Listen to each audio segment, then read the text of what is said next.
பூஜ்யாய ராகவேந்திராய சத்யதர்மரதாய ச பஜதாம் கல்பவ்ருக்ஷாய நமதாம் காமதேனுவே. கிருஷ்ணாய வாசுதேவாய தேவகி நந்தனாய ச நந்தகோபகுமாராய கோவிந்தாய நமோ நமஹ. ஐந்தாவது வேதம் என்று போற்றப்படும் மகாபாரதம் பார்த்து வருகிறோம்.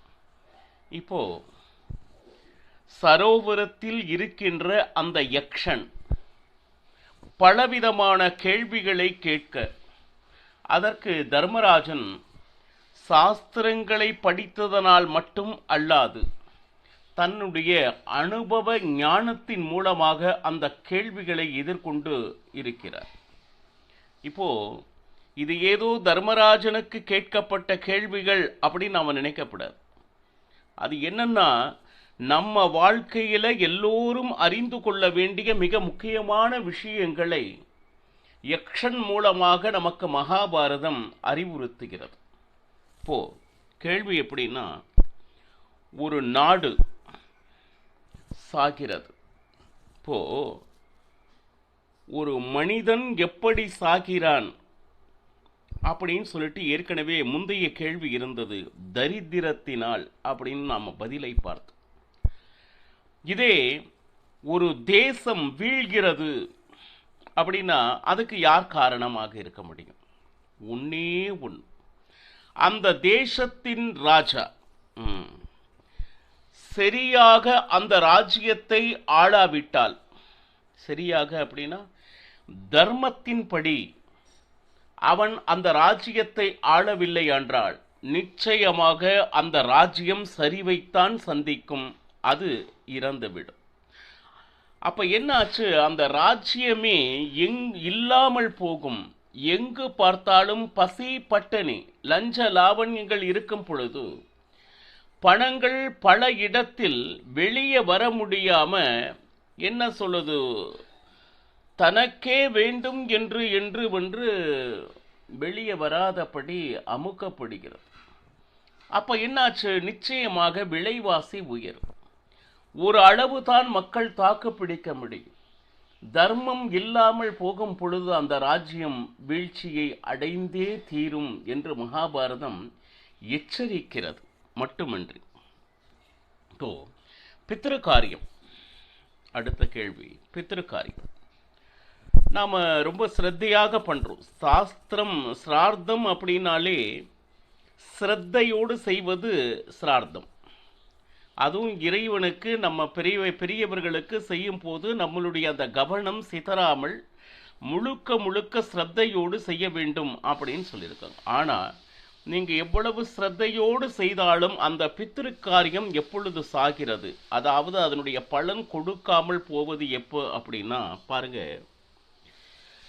நன்றாக படித்த சாஸ்திரங்களை படித்த உயர்வானவர்களை அமரச் செய்து அவர்களுக்கு அந்த என்ன சொல்லுது மரியாதையை கொடுப்பதன் மூலமாகத்தான் அந்த சிரார்த்தம் வெற்றியடைகிறது. அவ்வளவுதான். நீங்க எவ்வளவு ஸ்ரத்தையாக செய்தாலும் நீங்கள் அமர வைத்திருக்கக்கூடிய ஆட்கள் கிட்ட அந்த என்ன சொல்லுது குவாலிஃபிகேஷன்ஸ், ஒரு சாஸ்திரப்படி அதை கொஞ்சமாச்சு நடப்பவர்களாக இருக்க வேண்டும். அப்பொழுதுதான் நாம் செய்கின்ற பாபத்தை அவர் தகிக்க செய்யக்கூடிய அளவுக்கு அவரிடம் சாதனை இருக்க வேண்டும். அதுதான். அப்போ அந்த மாதிரி எந்த சாதனையும் இல்லாதவர்கள் அமர்வார்களே ஆனால் நிச்சயமாக அந்த சிரார்த்தத்தினால் வரக்கூடிய பலன் நமக்கு நிச்சயம் வருவதில்லை. சிரார்த்தம் செத்துவிடும்னு எழுதுறாங்க. சரி, அது மட்டுமா அப்படின்னா, இப்ப யாக யஜ்ஞங்கள் செய்கிறோம். சரி, அந்த யாக யஜ்ஞங்கள் எப்படி சாகும், எந்த நேரத்தில் சாகிறது? சார், யாக யஜ்ஞம் சாகுமா? ஆம். நாம் செய்ய வேண்டிய ஒரு விஷயத்தை சரியாக செய்யவில்லை என்றால் அந்த யாகம் செய்வதனால் ஏதும் பயனில்லை அப்படின்னு சொல்றாங்க. என்னது? நீங்க தினசரி யாகம் செய்பவர்கள்லாம் இன்று இல்லை. சரி, அக்கேஷனலா ஏதோ வாழ்க்கையில் ஒரே ஒரு முறை இந்த கிரக பிரவேசம், சரி அந்த நேரத்தில் ஒரு கணபதி ஹோமம் வச்சுக்கலாம், இல்லை வருடத்திற்கு ஒரு முறை, இந்த மாதிரி அங்கொன்றும் இங்கொன்றுமாக யாகங்கள் நடந்து கொண்டு இருக்கின்றன. அப்போ அங்க வருகின்ற ரித்விக்குகளுக்கு, அந்த யாகத்தை நடத்துபவர்களுக்கு நீங்கள் அவர்களுக்கு கொடுக்கக்கூடிய தட்சிணை,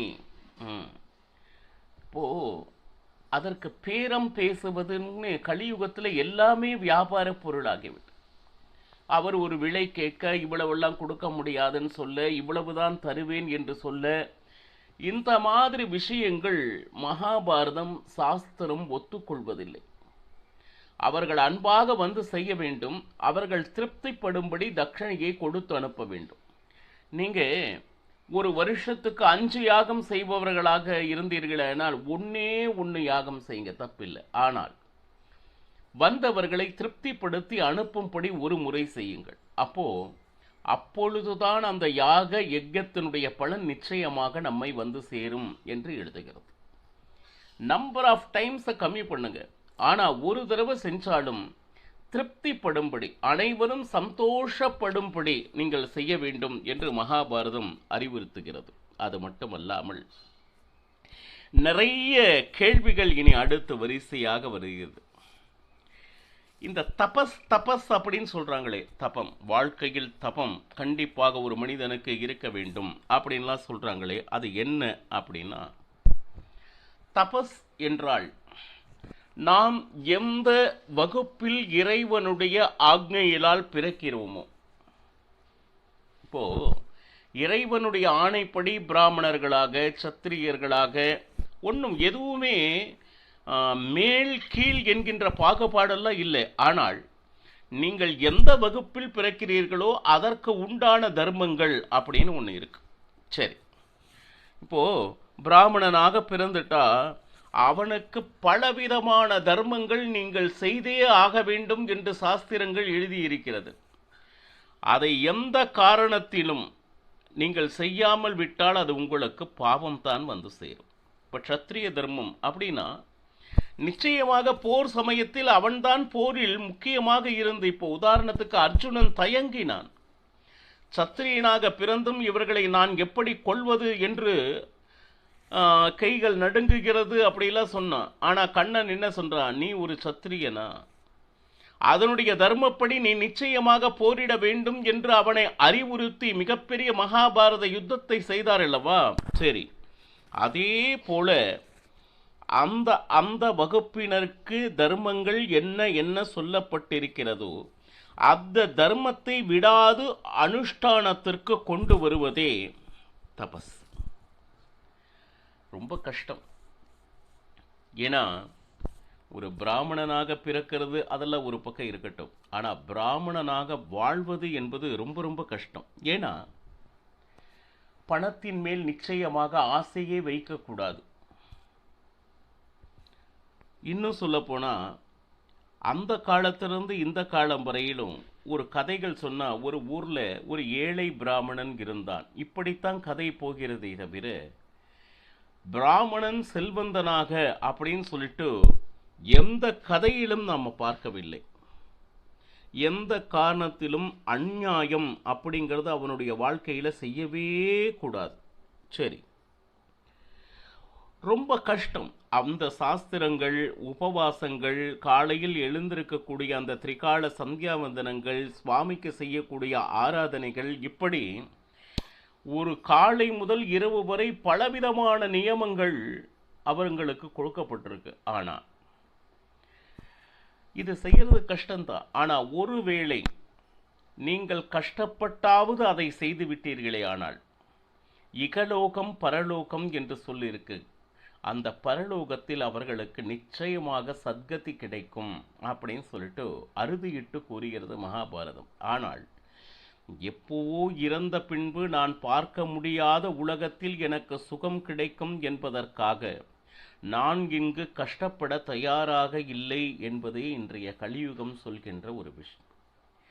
அது வேற ஒன்றும் இல்லைங்க, மனதை நம் வசத்துக்குள் கொண்டு வந்து நம்மளால நிறுத்த முடியறதில்லை. இதுவே கஷ்டத்திற்கு காரணம். அந்த தர்ம ஆச்சரணைகளை நாம் செய்ய முடிவதில்லை. சரி, இதையத்தான் தபஸ் அப்படின்னு சொல்றார். அடுத்து க்ஷமா அப்படின்னு சமஸ்கிருதத்தில் ஒரு வார்த்தை இருக்கு. க்ஷமா குணம் அப்படின்னா என்ன? இதுதான். க்ஷமானா என்ன அப்படின்னா இந்திரியங்களினுடைய நிகிரகம். புலன்கள், கண், காது, மூக்கு இதெல்லாம் இருக்கு இல்லைங்களா, மன, இது எல்லாமே அது போன போக்கில் போயிட்டு இருக்கு. இதையெல்லாம் அது போன போக்கில் விட்டீங்கன்னா நம்மளை நிச்சயமாக திசை திருப்பி விடும். இந்த புலன்கள் அனைத்தையும் ஒரு கட்டுக்குள் வைத்திருக்க வேண்டுமானால் அதற்கு ஒரே ஒன்று மனம். அந்த மனத்தினுடைய கட்டுப்பாட்டுக்குள் அனைத்து புலன்களையும் கொண்டு வர வேண்டும். நம்ம மனம் என்ன சொல்கிறதோ அதுபடி புலன்கள் கேட்கும்படி நாம் நடத்த வேண்டும். அது எப்படி சார் அப்படின்னா, 5 குதிரைகள் கட்டப்பட்ட அந்த ரதமாக இருந்தாலும் அதில் கடிவாளம் அப்படின்னு சொல்லிட்டு அந்த 5 கயிறுகளையும் சாரதி எப்படி கையில் வைத்திருக்கிறானோ அதை போல மனம் அந்த புலன்கள் அனைத்தையும் தன்னுடைய கட்டுப்பாட்டில் வைத்து கொண்டால் அதற்கு பேர் க்ஷமம். அப்போ நல்ல விஷயங்களை பார்க்க சொல்லி நம்ம புலன்களை அறிவுறுத்தும். அப்போ நல்ல விஷயங்களை பார்ப்பதும் நல்ல விஷயங்களை கேட்பதும் நல்ல ஆகாரங்களை உண்பதும் அப்படின்னு சொல்லிட்டு ஒரு கட்டுப்பாட்டுக்குள் நம் வாழ்க்கை வரும். இது பேரு க்ஷமை அப்படின்னு. ஒரு க்ஷமா, இது எல்லாம் கண்டிப்பாக ஒவ்வொருவரும் வாழ்க்கையில் கடைபிடிக்க முயற்சிக்க வேண்டும். சரிங்களா? சரி.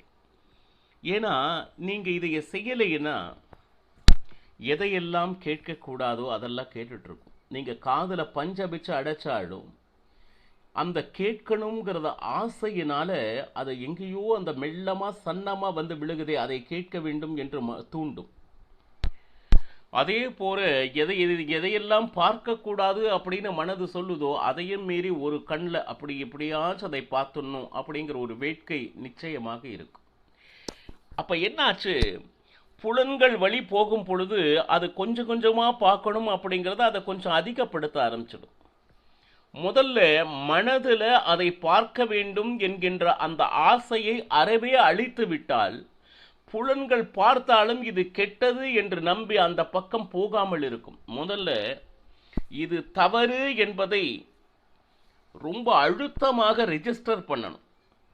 இது நம்ம வாழ்க்கைக்கு தேவையில்லாதது, நம் வாழ்க்கையில் உயர்வான இடத்திற்கு வருவதற்கு எந்த காலத்திலும் இது பயன் அற்றது அப்படிங்கிறத மனது நம்பி அந்த புலன்களுக்கு அறிவுறுத்த வேண்டும். இது தவறு, சதா சர்வ காலமும் நல்ல விஷயங்களை நாம் கேட்க வேண்டும் நம் காதுகள் அப்படின்னு சொல்லிட்டு அந்த பயிற்சி மனதின் மூலமாக புலன்களுக்கு கொடுக்கும் பொழுது நிச்சயமாக அந்த க்ஷமா அப்படிங்கிற இந்திரிய நிகிரகம் அப்படிங்கிறது நிச்சயமாக நமக்கு ஏற்பட்டு நாமும் வாழ்வில் சாதனையாளர்களாக ஆக முடியும். அடுத்து மூன்றாவது க்ஷமிசுவது அப்படின்னு ஒரு வார்த்தை.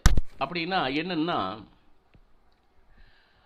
எவ்வளவு கஷ்டம் வந்தாலும் அதை பொறுத்து கொள்வது அப்படின்னு சொல்றோம்ல. பொறுத்துக்கிறதுனா என்ன? வாழ்க்கையில பொறுமைனா என்ன? சரி, இப்ப பாருங்க, ஒரு மனிதனுடைய வாழ்க்கையில் நேரான ஒரு சுகமோ நேரான துக்கமோ நிச்சயம் இல்லை யாருடைய வாழ்க்கையில். சரி, சுகம் வரும் பொழுது என்ன குதி என்ன குதி, ஊரையே கூப்பிட்டு சந்தோஷப்பட்டு, அது என்னன்னா ஒரு எல்லை தாண்டிய ஒரு மகிழ்ச்சிக்கு ஆட்பட்டு. அப்ப என்ன ஆச்சு, ஏதோ ஒரு சந்தர்ப்பத்தில் ஒரு சிறிய அளவுக்கு துக்கம் அவனை வரும் பொழுது அதை மனம் ஏற்பதில்லை. அவன் என்ன நினைச்சிருக்கான், அந்த சுகத்தில் மிதந்த அந்த நாட்கள் நிரந்தரமானது அப்படின்னு சொல்லிட்டு அவன் மனம் நம்பி விடுகிறது. அப்ப சின்ன துக்கத்தை கூட ஏற்றுக்கொள்ள முடியாது, அந்த மனம் தத்தளிக்கிறது. முதல்ல தயவு செய்து நீங்க முதல்ல நம்புங்க, ஒன்னே ஒன்று, கைண்ட்லி 2 வார்த்தை சொல்றேன், வாழ்க்கையில கெட்டியா பிடிச்சுக்கோங்க. Please accept, don't expect. அவ்வளோ. இந்த வாழ்க்கையினுடைய தாரக மந்திரமாக வச்சுக்கோங்க. சுகம் வந்ததா, இது இறைவன் கொடுத்தது, அக்செப்ட். ஏதோ துக்கமா, சரி, அந்த துக்கத்தினால நம்மளுடைய பாவம் களையிறது இல்லையா, அதனால அக்செப்ட். ஆனா சுகம் வரும் அப்படின்னு தயவு செய்து டோன்ட் எக்ஸ்பெக்ட். துக்கத்தை யாருமே எதிர்பார்க்கறது இல்லை. ஆனா இது இப்படித்தான் வரும் அப்படிங்கிற ஒரு கற்பனை கோட்டையை மட்டும் தயவு செய்து கட்டிவிடாதீர்கள். ஏன்னா அவன் என்ன நினைக்கிறானோ அதுதான் நம்மை வந்தடையும். அப்போ வந்தால் எதிர்கொள்வதற்கு உங்களை தயார்படுத்திக் கொள்ளுங்கள். அப்போ அதுக்கு பேர் அந்த ஷமிசுவது சகனே அப்படின்னா பொறுமை. எந்த நேரத்திலும் அந்த வருகின்ற அந்த காரியங்கள் நம்மை தொந்தரவு செய்யாமல் இருக்க வேண்டும். அந்த சந்தோஷமோ துக்கத்துக்கோ ஆட்படாது எப்படி பக்குவமாக நாம் வாழ வேண்டும் என்று பழகிக்கொள்ள வேண்டும் பக்தர்களே. எவ்வளவு பெரிய ஒரு உண்மையை தர்மராஜன் கூறிக்கொண்டிருக்கிறார். மேலும் நிறைய விஷயம் இருக்கு, நாளையும் பருகலாம். சர்வம் ஸ்ரீ கிருஷ்ணார்ப்பணமஸ்து. ஹரே ஸ்ரீனிவாசா.